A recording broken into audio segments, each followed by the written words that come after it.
તો સરદાર સરોવર નર્મદા ડેમની સપાટી 135.87 મીટરે પહોંચી છે। નવા નીરને વધાવવા ડેમને રંગબેરંગી લાઇટોથી સજાવવામાં આવ્યો છે।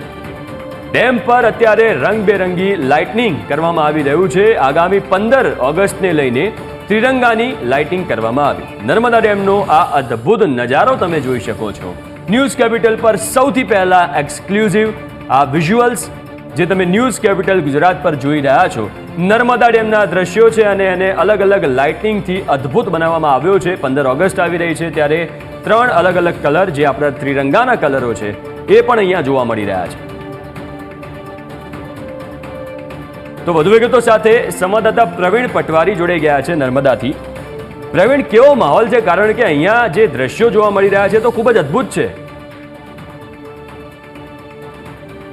કરીએ તો જે સરદાર સરોવર ઉપરવાસમાંથી જે પાણી આવી રહ્યું છે ને, જેને કારણે હાલમાં 9 ગેટ ખુલ્લા છે।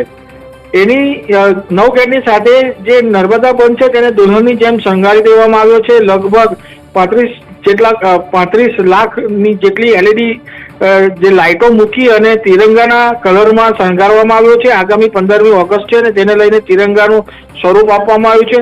હાલમાં એટલો સુંદર નજારો દેખાઈ રહ્યો છે। પ્રવાસીઓ જોવા માટે રાત્રિના પણ હાલમાં ત્યાં જઈ રહ્યા છે।